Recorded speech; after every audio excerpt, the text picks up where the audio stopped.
સોમનાથમાં મુખ્ય માર્ગો પર ગટરના ગંદા પાણી ભરાયા છે। શ્રદ્ધાળુઓ અને વયોવૃદ્ધ યાત્રિકો અત્યંત જોખમી રીતે પસાર થઈ રહ્યા છે। આસ્થા સાથે ભગવાન સોમનાથના દર્શને આવતા યાત્રિકોને ગટરના ગંદા પાણીથી કચવાટ છે। સોમનાથ દિગ્વિજય દ્વારા નજીકની ઘટના છાસવારે ગટરના પાણી મુખ્ય માર્ગ પર ભરાઈ છે। અહીં સોમનાથ મંદિર ટ્રસ્ટ અને પાલિકા તંત્રને આ ગટરના પાણી ગંદા પાણી દેખાતા જ નથી।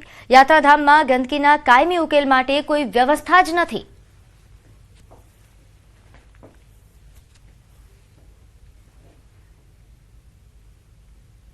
જરા વિચારો, તમને સિલાઈ મશીન આપવાના નામે બોલાવવામાં આવે અને તમને મશીનો જ ન આપવામાં આવે તો?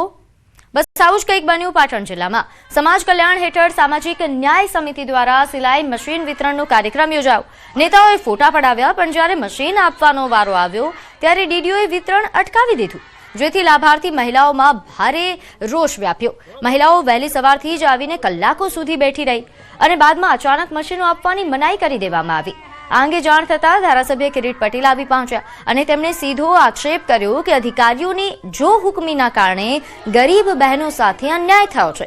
જો કે આ મામલે ડીડીઓનું કહેવું છે કે લાભાર્થીઓની પસંદગીમાં કેટલીક વહીવટી ક્ષતિઓ રહી હતી। નિયમોનું સંપૂર્ણ પાલન થાય અને સાચા હકદારને લાભ મળે તે માટે હાલ પૂરતું વિતરણ સ્થગિત કરાયું છે। પ્રક્રિયા પૂર્ણ થતાં જ તમામને મશીનો આપી દેવાશે।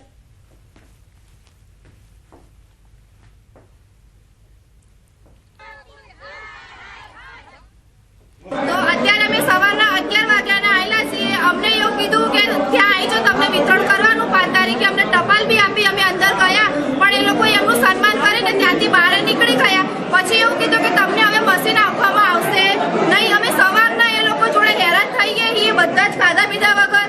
એ લોકોએ 15 મિનિટમાં એમનું આયોજન ચેન્જ કરી દીધું કે હવે આપવામાં આવશે નહીં મશીન। 2000 રૂપિયા કે એમને લેવા છે એ માટે અમને વાત કરી। એ પછી અમને કોઈ ભૂખ્યા પેટે અત્યાર ઘડી સુધી બેહાડી રાખ્યા છે। મશીન મળ્યું તમને?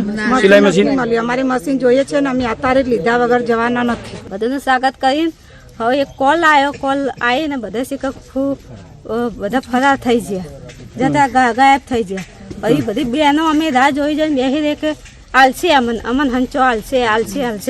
અમારે હંચો જોઈએ જ છે અત્યારે। જો ગેરરીતિ હતી તો ડીડીઓની સાઇન થયેલી છે, જે કાગળો મેં તપાસ કર્યા, પેપરની અંદર જાહેરાત આપવામાં આવી છે। જે ક્રાઇટેરિયા હતો એ ક્રાઇટેરિયા પ્રમાણે 332 ફોર્મમાંથી 112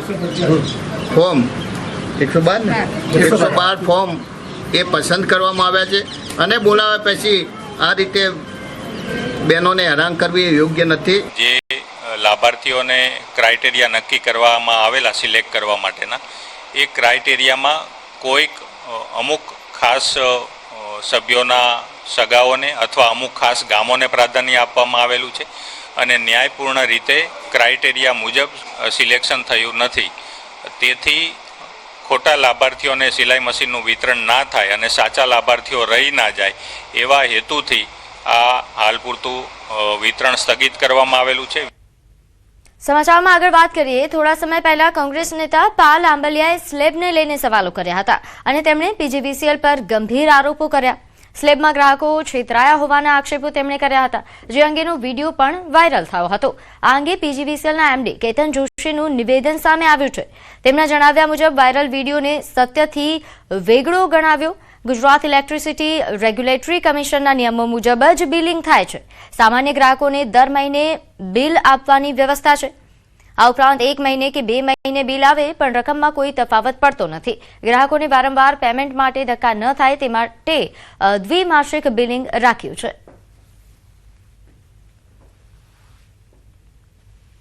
જે આ બાબત એકદમ સત્યથી વેગળી અને ભ્રામક છે।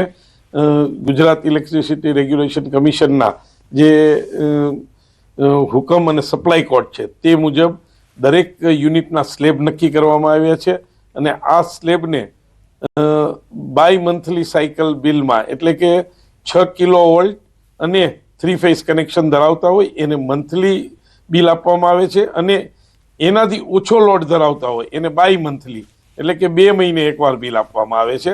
એટલે 1 પણ રૂપિયો વધારાનો લેવામાં આવતો નથી। સ્લેબમાં ગ્રાહકોને પૂરેપૂરું વળતર આપવામાં આવે છે।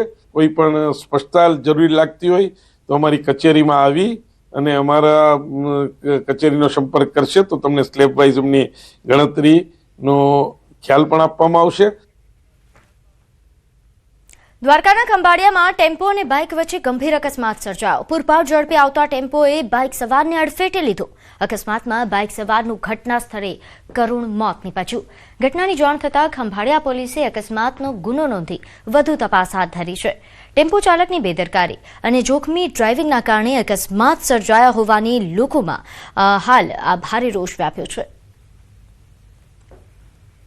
તો ટેમ્પો અને બાઇક વચ્ચે ગંભીર અકસ્માત સર્જાયો, જેમાં બાઇકના ટુકડા ભૂલી ગયા. આ પ્રકારના દ્રશ્યો પણ સામે આવ્યા છે. અકસ્માતમાં બાઇક સવારનું કરુણ મોત થયું. આ પ્રકારની ઘટનાથી લોકોમાં ભારે રોષ વ્યાપ્યો છે. ટેમ્પો ચાલકની બેદરકારી અને જોખમી ડ્રાઇવિંગના કારણે અકસ્માત સર્જાયા હોવાનો આક્ષેપ છે, જેને લઈને લોકો રોષે ભરાયા.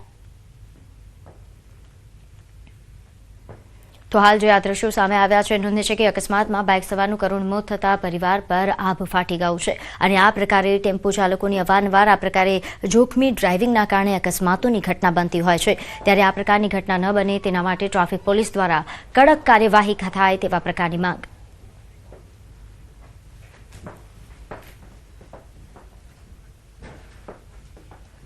સમાચારોમાં હાલ બસ આટલું જ. આપ જોતા રહો ન્યૂઝ 18 ગુજરાતી. નમસ્કાર.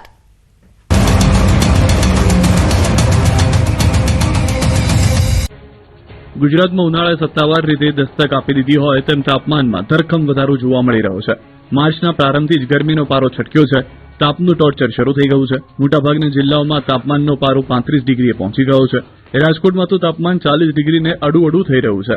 રાજકોટ 39.2 ડિગ્રી સાથે સૌથી ગરમ શહેર રહ્યું, તો અમદાવાદ સહિત 4 શહેરમાં 38 ડિગ્રીને પાર તાપમાન પહોંચી ગયું.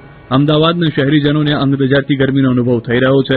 ત્યારે હવામાન વિભાગે આગાહી કરી છે કે આગામી 2 દિવસમાં ગરમી ઘટશે, બાદમાં ગરમી ભૂક્કા બોલાવશે. ઉત્તર પશ્ચિમના પવન ફૂંકાતા દરિયાઈ કાંઠે ઉકળાટનું વાતાવરણ રહેશે. जो मैक्सिमम टेम्परेचर है जनरली 3 से 5 डिग्री डिपार्चर नॉर्मल से ज़्यादा है. इसी तरह से मिनिमम का भी 3 से 5 डिग्री ज़्यादा चल रहा है. और जो वर्तमान परिस्थितियों के अकॉर्डिंग जो मैक्सिमम टेम्परेचर की बात करें तो लगभग एनर्जी रहेगा. थोड़ा सा फॉलिंग टेंडेंसी आज है. उसके बाद 2 से 3 डिग्री फॉल अगले 2 दिन के दौरान, और उसके पश्चात फिर 2 से 3 डिग्री फिर से बढ़ोतरी की संभावना है. વાહનોની લાગી ગઈ કતાર. કોઈ ટ્રેક્ટર લઈને આવ્યું, કોઈ છકડો લઈને, કોઈ કાર લઈને, તો કોઈ બાઇક લઈને પહોંચી ગયું. કેટલાક લોકો ટીપડામાં ઈંધણ ભરાવવા માટે પહોંચ્યા, તો કેટલાક લોકોએ રાશનની દુકાનને કેરોસીન ભરવા આવ્યા હોય તે રીતે કેરબાઓની લાઈન કરી દીધી. પેટ્રોલ ડીઝલ ખૂટી જવાની અફવા બાદ ઈંધણ ભરાવા પડાપડીના દ્રશ્યો સર્જાયા અમરેલીમાં. ઇરાક ઇઝરાયલ યુદ્ધની ભીતિ વચ્ચે સૌરાષ્ટ્રના કેટલાક જિલ્લાઓમાં છેલ્લા 2 દિવસથી પેટ્રોલ ડીઝલની અછતની અફવાઓ ફેલાઈ રહી છે.